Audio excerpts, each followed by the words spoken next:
Hello, everybody, and welcome to another episode of The Owner's Box After Dark. I am your host, Mark Farinella, the former assistant sports editor, sports columnist, Patriots beat writer, and all-around good guy for a newspaper in southeastern Massachusetts, and now in my third year as a podcaster. And, of course, the After Dark franchise wouldn't be the same without Hugh Hefner's pipe. No tobacco, as you can see. I don't smoke. But I do love the prop. Of course, you never saw Hef wearing a Super Bowl 51 baseball cap. But then again, you don't see me wearing pajamas. So, I guess that's the trade-off. Anyway, yes, I know you have not seen me in a while here from the palatial confines of Fulton Pond Studios in Mansfield, Massachusetts, where it is Monday, the 17th of May, 2021. And there are good reasons for that. Not all of them I can get into right now. One of the most important reasons I can talk about very briefly, and I'll tell you more about in the upcoming episode, is the fact that I bought a new car. And if you notice that distinctive logo there, yes, I finally got my Mercedes-Benz. Here's a picture of it. I'll show it quickly because I don't want to get into the whole thing right now, but when you get to be my age, which is 67, I've told you that before, you finally get to that point where you look around, you look at your finances, and you say, you know, I can't take it with me wherever I go when I cross the Rainbow Bridge. So, is only dogs supposed to do that? I can't remember. But, so I figured I have the means, and I didn't buy a new one because I can't spend $60,000 in an automobile, but this is a magnificent 2018 GLC 300. It's the 4MATIC. It's the four-wheel drive at all times, and it had only 20,000 miles on it. And that's all I'm going to tell you about it today because we have other things to deal with here. This is episode 47, I believe. You know, there's so many of them these days, I almost can't keep count. But as I promised in the previous episode, this will be a kind of a little special thing. But it's also great for me because I don't want to spend a whole lot of time talking tonight. There are some issues afoot right now, and that I'm sure I will be talking about them later. As we go forward here. But I just want to follow through on a promise, and that was to show all of you how to make almost authentic Southern barbecue on your own home grill.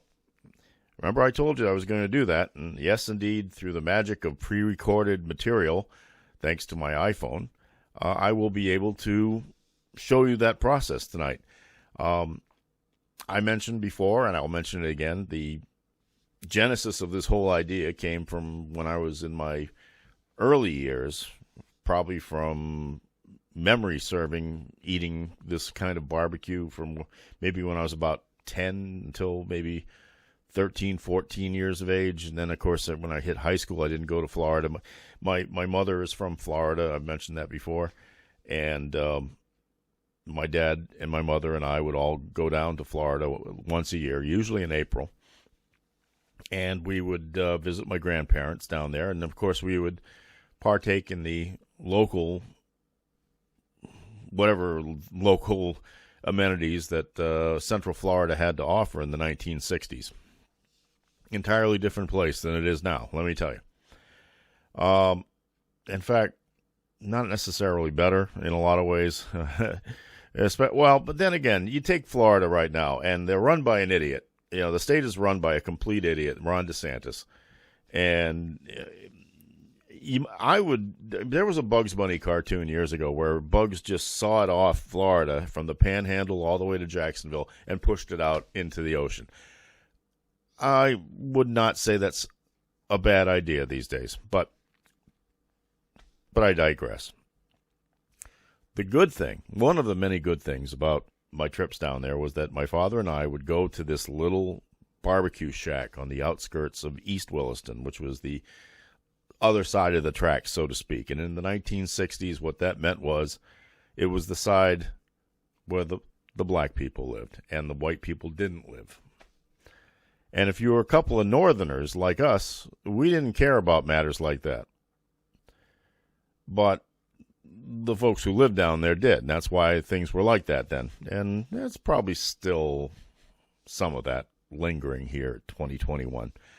But this one place was called Frogs, and it was the most magnificent barbecue you'd ever have. This old smoker out in the back, and it was big, and it always had hickory smoke or whatever smoke was cascading out of the roof. And that's where they cooked the pork and the beef all day long. And then they would pull it, which is, is what they call it, pulling it, which is basically separating it into little shards. And then they would mix it with this incredible barbecue sauce. Well, you had your options, but we always got the spicy option. And it was just magnificent. And to my amazement, and I believe it's still open. Now, we're talking 1960s, and we're talking now, 60 years later.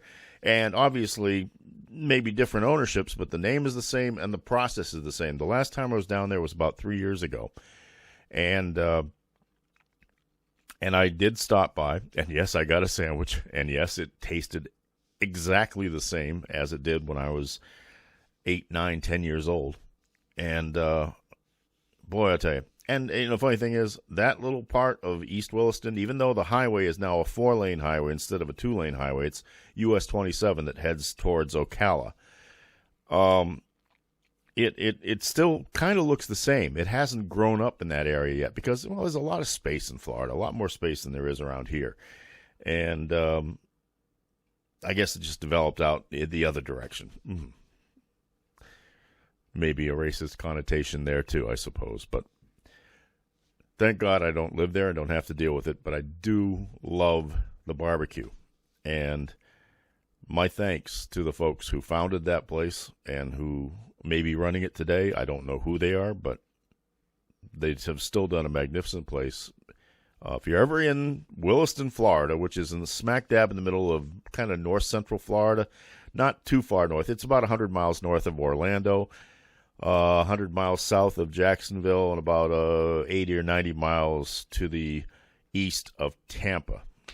So throw a dart in the middle, and that's where you get it.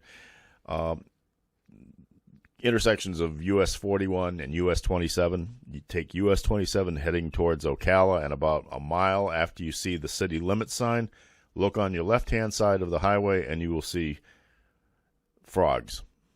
I don't know, sometimes they call it Frog's Place, sometimes they call it Frog's Pad. It's still Frogs.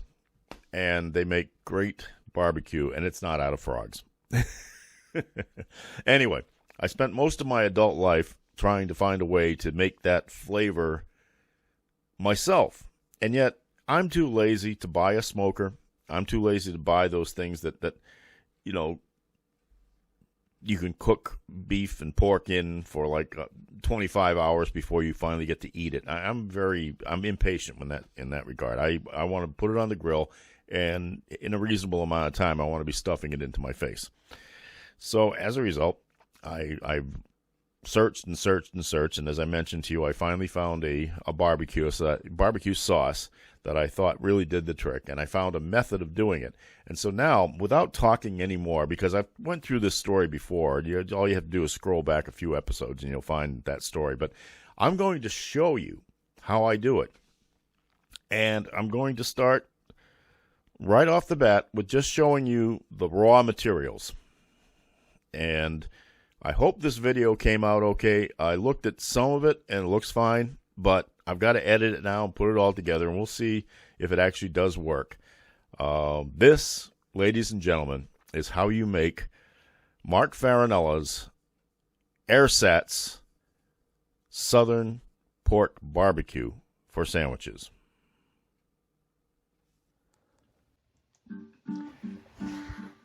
The first step is to take 4 cutlets of pork and marinate them in the barbecue sauce. Now, I perforated these cutlets earlier, tenderized them a little bit, I guess, but also when you punch tiny little holes in it with a little hole puncher that I have, you enable it to absorb some of the barbecue sauce, which is key to getting that flavor that you want to get.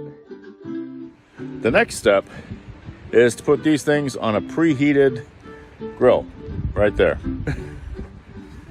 I usually wait, let it heat up a little bit, let the bars heat up so that we can start the cooking process immediately.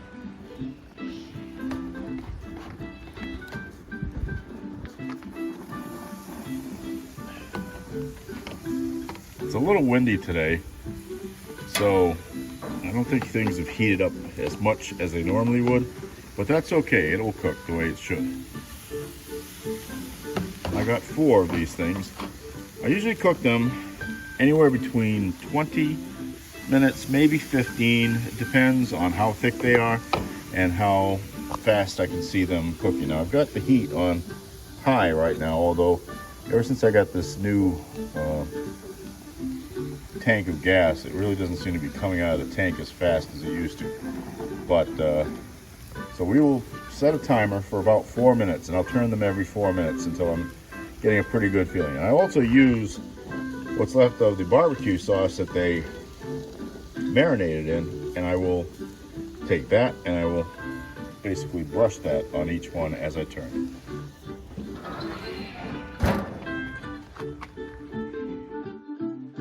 Now, while those are cooking, I like to prepare the next stage of what I'm going to do after they have cooked thoroughly. And the first thing I do is I prepare my preparation area.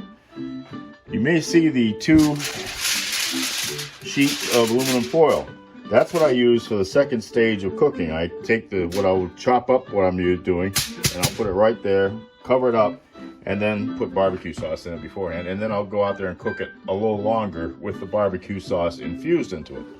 I also get a couple of rolls ready, and I'll show you what I do with those.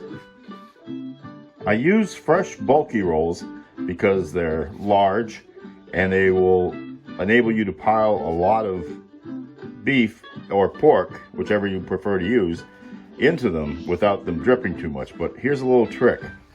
I take this little tool here and I press it down hard, and I create kind of a little gully in there, see?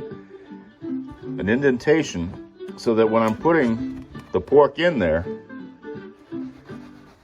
it enables me to pile more of it into the sandwich, and also helps to create a less dripping. You won't drip through, because these things are definitely nice and batted down now. So the bread is like a barrier, and it prevents leakage. It also enables you to put more in. And when the time comes, I'll put some extra barbecue sauce in those when I'm about ready to put the torn up pork into it. And now it's time for the first turn.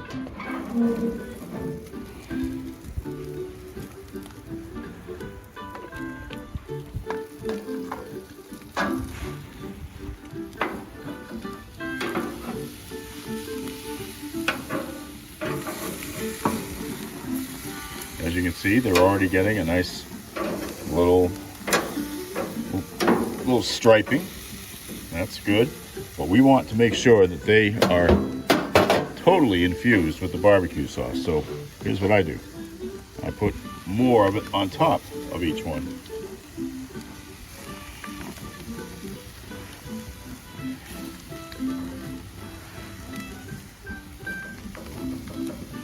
Okay. And we will now wait another 4 minutes. This is the brand of barbecue sauce that I found to be the closest to the flavor of that restaurant in Williston, Florida that I told you about. It's called Stubbs. It's out of Austin, Texas. They have several different varieties nowadays. I prefer either the spicy or the original. and either one is delicious. Okay, here we are with our cooked cutlets. Now don't be alarmed if it looks like there's some burning there, because you want burning. Remember, it's barbecue.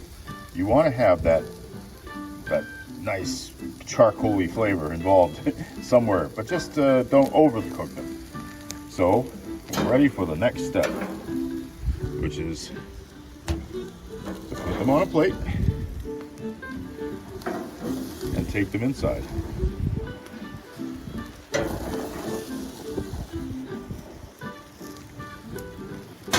And don't forget to turn off the gas. But turn it down first, because you're going to need the gas on a little bit later. Let it cook off some of the stuff on the grates. Okay, this is basically step 2 now. You can see I have a food processor. Actually, I have several. My mother was into these things and left them to me. So I found that this one chops them up to the consistency that I like, better than any other so far. So as you can see, we have the chops on a plate, and what we're going to do is we're going to cut them in small pieces and put them into the food processor. We use 2 at a time, and then I'll show you the finished product.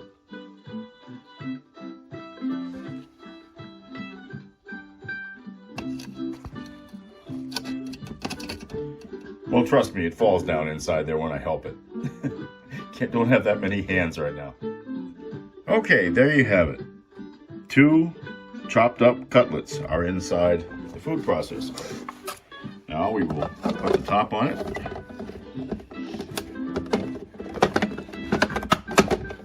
Yeah, trust me, it does work. There we go. Now, several settings on here, as you can see. I like the chop. Well, let's see what happens. I want to pulse it, so.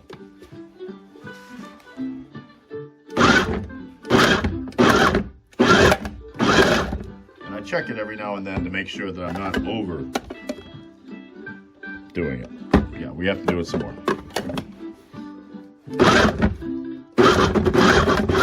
Let's see what our first batch looks like.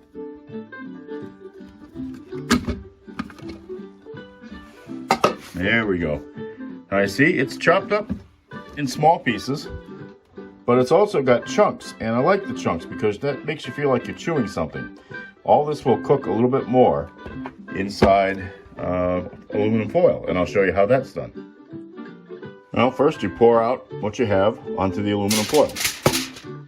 And of course you want to take the chopper out of there. Now some of the pieces may be a little bit big, so you can chop those up in a few seconds yourself. You can just use a knife and cut them up a little bit. But you have the most of it cut up the way you'd like it, like pulled pork. Now you want to add more barbecue sauce. Now this is a key. Do not use the marinating barbecue sauce, because that has raw pork goo in it. And you don't want to be putting raw pork goo on this, even though it's going to cook a while longer. You just pour it over liberally, like so. And then you fold it up so that there's barbecue in the bottom, and you can do a flat surface. And then you fold all the parts together, and I'll show you what that looks like. Now, as you can see, you have a little thing of barbecue. Now, the barbecue is at the bottom. There's enough room for steam and air to get out, and that's going to cook a little bit more. And I'll show you what I do with that when I have the other set prepared. Okay, we had a slight malfunction of the chopper, but I have another one, so I use that for the second batch. And now, it's a little dark outside for me to record, but I'm going to put them back on the grill in this form for about 6 or 7 minutes. And that way the sauce that I included in this will cook into the chopped up beef. Okay, we'll be back after that cooks. Hi, I'm different blue shirt Mark here in Studio B of Fulton Pond Studios in Mansfield, Massachusetts. The reason why I'm here right now is because from that last scene that you just saw, it got too dark outside to really do the kind of photography I thought would be worthwhile and visible for your viewing here on the Owner's Box after dark. We don't have the reverberation mechanism here in Studio B. So what I did, though, was I found an old clipping of something. It is something I called North Falmouth Diaries, and I did them in 2004 through 2007. Basically, just a kind of compilation of stuff about my friends and me, and how it all connected to this house in North Falmouth I go to for vacation. The house which is owned by my friend Alex. And so one of the, I think it was the second part of the 7th episode I did during my summer vacation of, I want to say 2005. I'm not absolutely certain on that. I'd have to look it up, and I didn't before I came on.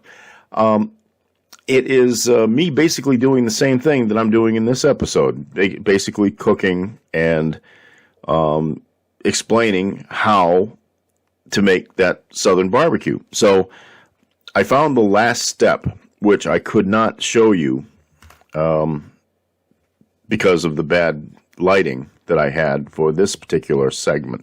So yeah, things may look just a little different. It might be a little bit more grainy, but it's basically the same thing. So before I bore you to tears, I'm just going to go right to that video, and we'll talk about it when we get back.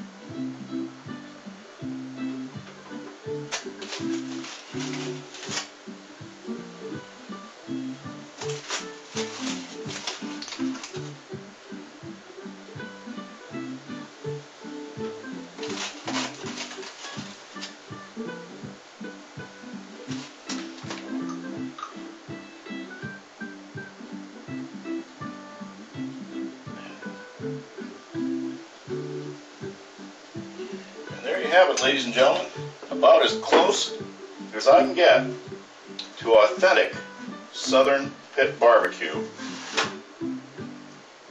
up here. Yum.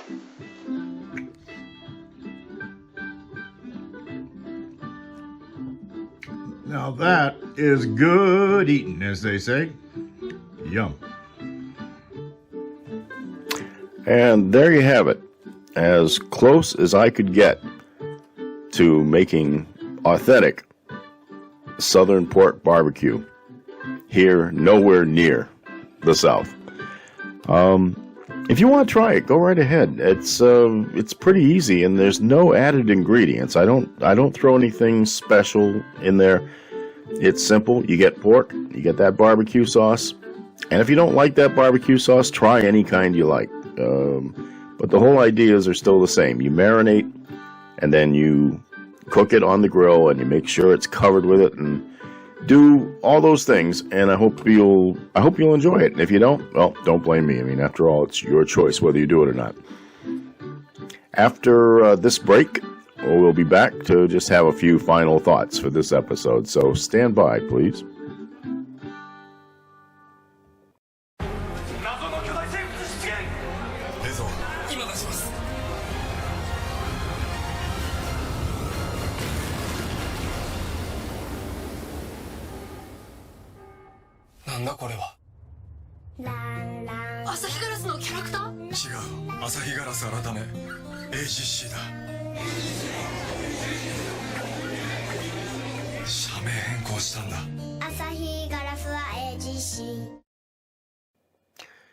Hello again, and welcome back to the Owner's Box After Dark. Yeah, I miss having the reverb, but hey, It is episode 47. And, I've got to get some better Japanese commercials. The last batch really was not that good. And then there's a whole bunch of Christmas commercials at the end of this reel of them. And it's May. I can't use them right now. And to be honest, they're not even all that good. But there are plenty of them out there, believe me. And I will do a search when I have a little bit of time and want to see if something is funny before I just go ahead and record it and throw it on here, which is what I did with the last batch. Again, it's today now is May 18th of 2021. And as I said, I'm in Studio B of Fulton Pond Studios in Mansfield, Massachusetts, because I just didn't feel like cranking up the big machine tonight. And this is where I do all my editing as well, so it'll make it easier. It's going to be a shorter episode than usual. The drink of choice is Diet Dr. Pepper, as you can see. That is my stomach growling. If you can you believe this microphone actually picks that up? I was going to get I got a hamburger earlier in the day. I was going to get something more, but I'm just not that hungry today. I did have a what was this? This was a black iced tea lemonade with 3 Splenda, and I polished that off before I even got to the episode. So a lot of liquids today, running back and forth to the bathroom, but that's good for the kidneys. Just a programming note to finish off tonight's episode. We are in the spring sports season here in the Commonwealth of Massachusetts, and I am still doing play-by-play for North TV, North Attleboro Community Television. Just haven't had the opportunity to do much. Kind of cut back a little bit in the springtime because the fall 2 season, the one that was wedged in between the winter and the spring, kind of ate up some resources that weren't budgeted for before all this took place. Before the pandemic, you expected 3 seasons of sports, and now we had 4. So we did a lot of football, and we did a lot of volleyball.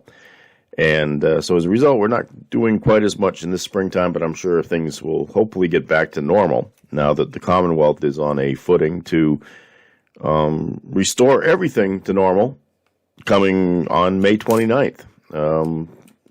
Allegedly, Governor Charlie Baker has made it clear that with following in the footsteps of the Centers for Disease Control in Atlanta, the announcement that they feel that masks can be dispensed of. We don't have to wear them if we're fully vaccinated. I carry my card, or at least a copy of it, in my car with me, so that if I have to go anywhere and for some reason have to prove to somebody that I've been vaccinated, I have the proof. So, but we're supposed to get back to normal, and so I'm anticipating that after a happy summer, and then when the fall starts up, we'll be back to doing as much football as we did last year. At least I hope so. But we'll find all that out later. But in the meantime, our schedule changed a lot because of some unforeseen factors, and so it's a little bit of a funny story with that. Unfortunately, Glenn Farley and I did not know that the schedule had changed as much as it had. We were actually on site at King Philip's Gary Lombard Field, the baseball diamond next to the high school, on last Thursday we were anticipating covering the game between the King Philip Warriors and the Oliver Ames Tigers. What we didn't know was that the plans had been changed back at the headquarters and that they were doing a wrestling match in North Attleboro that night instead. So someone forgot to tell us. And so there we were, and then I found out just before we would have gone on the air that we weren't going on the air. So things like that happen sometimes. So incense was burned, offerings were made, everybody forgave us. And so we will be back at King Philip Regional High School, Gary Lombard Field. Gary Lombard was the longtime baseball coach there, and the last of the coaches who were actually coaching when I was in high school that I covered while I was at the Sun Chronicle in Attleboro. We will be there on this Thursday on 3:45 p.m.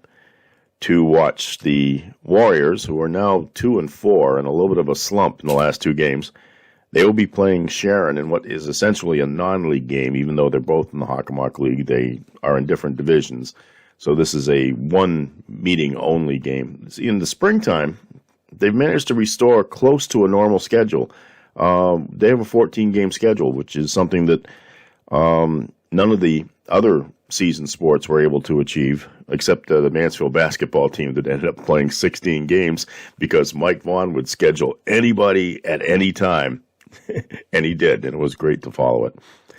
But the game will be live streamed by North TV, and so once again, that is King Philip Baseball versus the Sharon Eagles at Gary Lombard Field at King Philip Regional High School in Rentham. Starting time 3:45 p.m. and hopefully we'll go on just a little bit earlier so Glenn and I can do a little bit of a lead-in to this game. And it'll be my first baseball broadcast ever. And I've been listening to all the greats, practicing and trying to get my Joe Castiglione voice right down pat. And if the King Philip Warriors lose, I'll be very upset. And they've lost the game, and I'm going to go home and turn on the gas.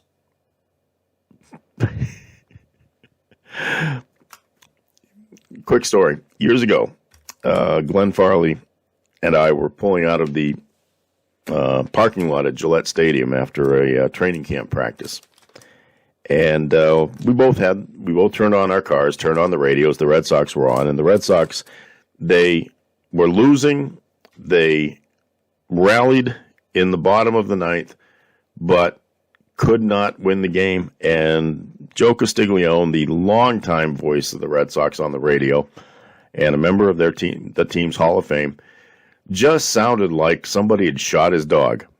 He was so unhappy about the outcome of the game. So we and so I pulled up my car next to his as we were about to leave the lot, and I rolled down the window. I said, "And the Red Sox lose, and I'm going to go home and turn on the gas." Glenn started laughing, and I think he didn't stop laughing until he got all the way home to Middleborough. Yeah, I can be a funny son of a gun sometimes. Now, I know some people might think that's not funny, but come on. If we can't laugh at things in life, what can we laugh at? And especially baseball.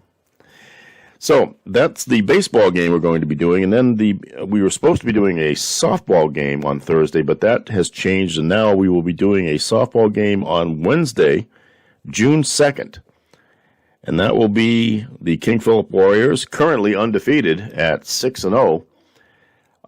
They will be playing the Attleboro Blue Bombardiers, who are a pretty good team in the Hockomock League's Kelly Rex division, and it will be the last lead-in to what I expect will be the showdown for the Hockomock League Championship between King Philip and Taunton. They seem to be heading in that direction. They probably will both be unbeaten by the time they get to those final two games.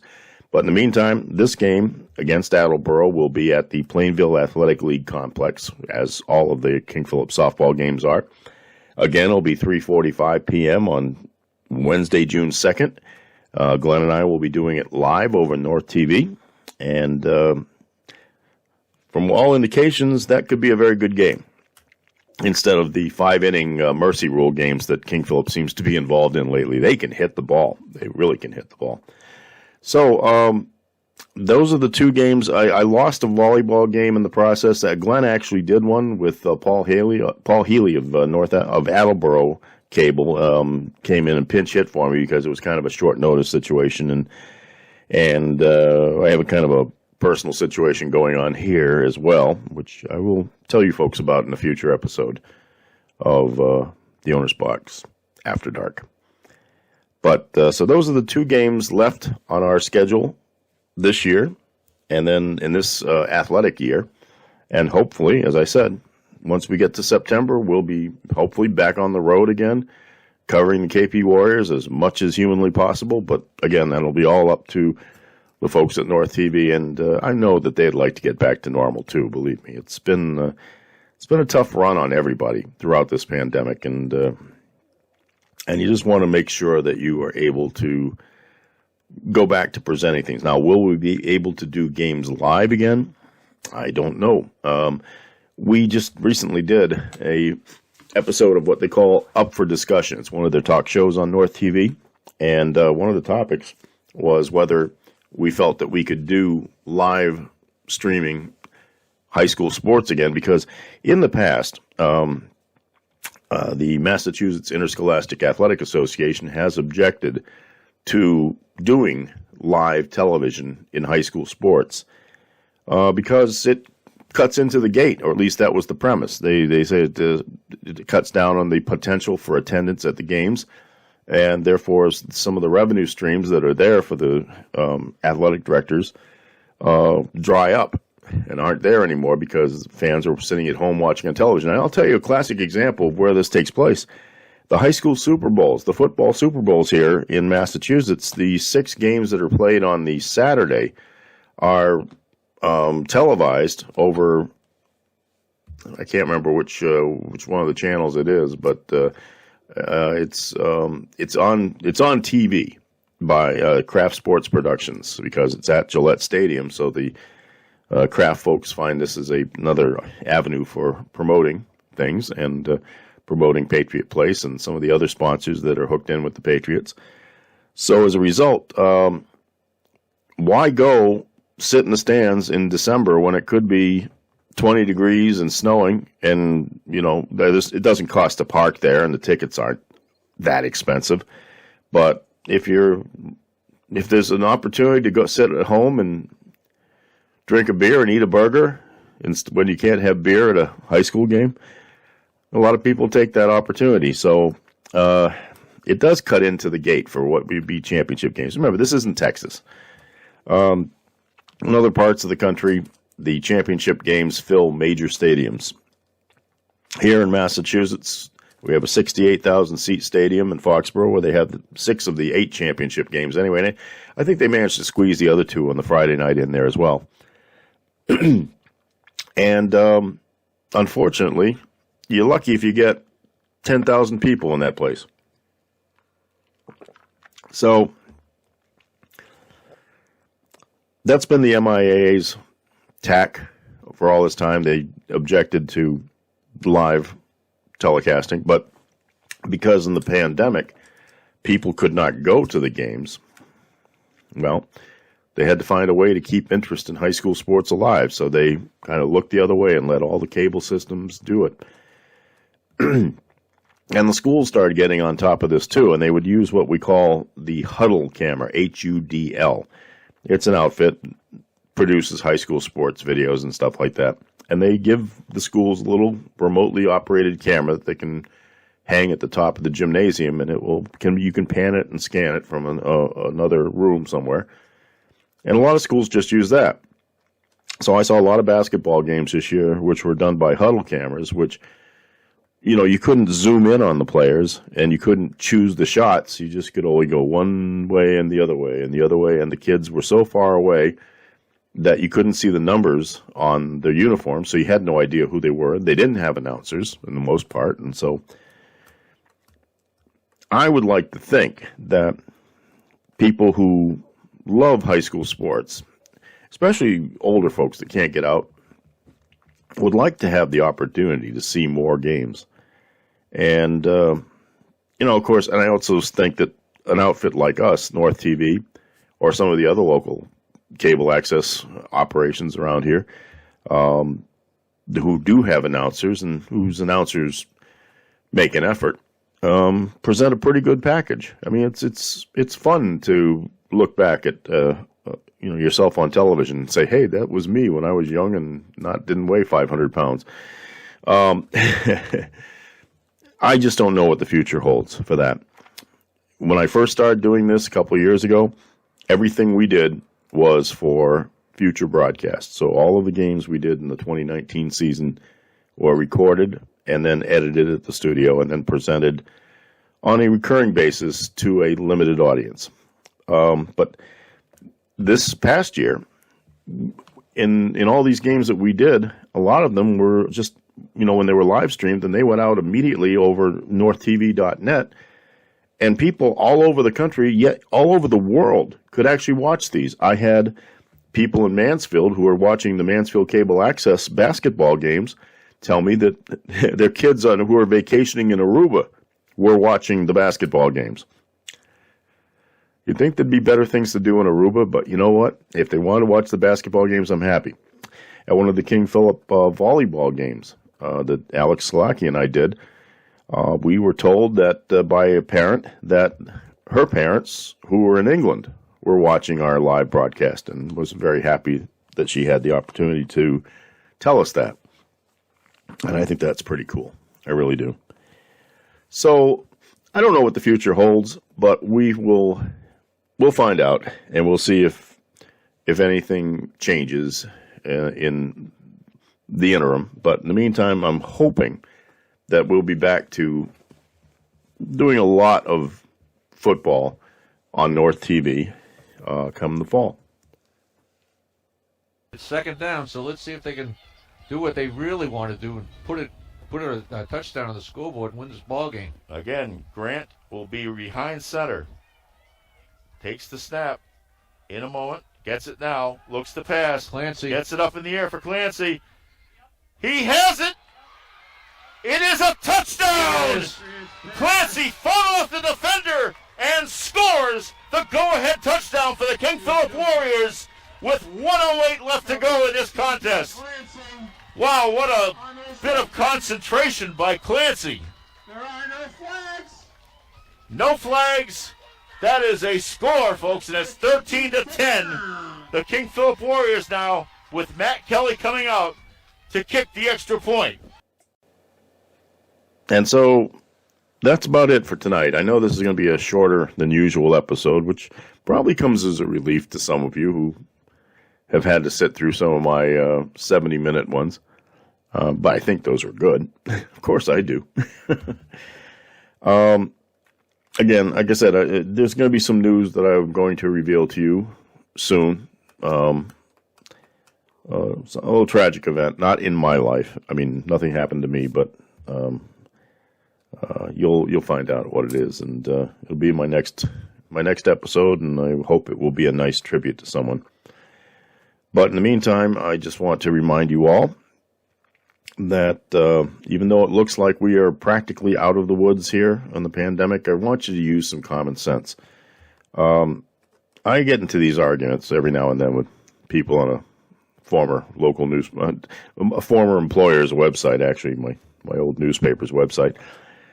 There seems to be a lot of, again, that idiotic, you're infringing upon our rights as Americans to make us wear masks. Which is bullshit, of course. But I think that I'm going to just keep up reminding everybody that, there's nobody, even the experts aren't necessarily the experts, because every time they say that we're practically out of the woods, then all of a sudden there's some new variant that's popped up, and the entire country of India right now is in the shitter, as they say, because they're really suffering with rampant, a new version of COVID-19. So I know we are all just dying to get out there and do things like we used to. I mean, I walked into the Emerald Square Mall in North Attleboro today, and I'd forgot to get my mask. And I know there were people coming out of there who weren't wearing them because the new guidelines say that if you've been vaccinated and you can stay socially distanced, you don't have to wear them. But I turned around and walked all the way back to my car. And let me tell you right now, that's not easy to do because I'm having issues with the knee again. But I walked back, got a mask, came back in, wore it, and felt that I was doing my duty. I still think that it's smart in public gatherings to protect myself. But yeah, I do want to see the restaurants come back. I want to see people doing business like they did before. I want to see my friend Jen Royal making tons of money with her third restaurant, her third dining area up there on Hanover Street. I want to see all the local people that I'd like to go to, Jimmy's Pub, Cibo Matto, I'd like to see all those people, again, rolling in the cash because that keeps the economy going. And we have not been able to do that during the pandemic. And it's been a nightmare. It's been horrible. And yet I think we're still going to have a bumpy road ahead. So I'm still going to say it. Please use your hand sanitizer. Wash your hands. Be smart when you're in crowds. If you have any doubts, wear the mask. It's not an infringement upon your rights as an American. It is actually you exercising your right as an American to protect yourself without having to go to the extent of calling up the Second Amendment on that. People make fusses out of the silliest things on the face of the earth. Every one of these people who bitch and moan about masks, I wonder if they are even remotely aware that the fact that they were forced to wear one may have either saved their lives or saved somebody else's. So please, be smart. Take care of yourselves. I'm going to put all the information up here on the side like I've done sometimes when I forget to mention all this. Website, email, snail mail, and also don't forget that you can watch and you can listen to my original podcast, The Owner's Box, the audio podcast, by checking out any of the most popular podcasting platforms, and maybe I'll throw those up on the side as well. And you can subscribe for free. Doesn't cost you anything, and the episodes get downloaded right into your smartphone, and you can listen to your heart's content. The first time yesterday, I heard my own voice coming out of my new car's speakers. Wow. Yeah, I get thrills out of the strangest things. Okay, folks, please take care of yourselves. We'll be back with a special episode coming up in a few days. Relax. It's not about me. I'm okay, but my heart's broken. And but I want to make it a tribute and not sadness. So I need a little time to get there. All right, everybody, take care. Good night, everybody.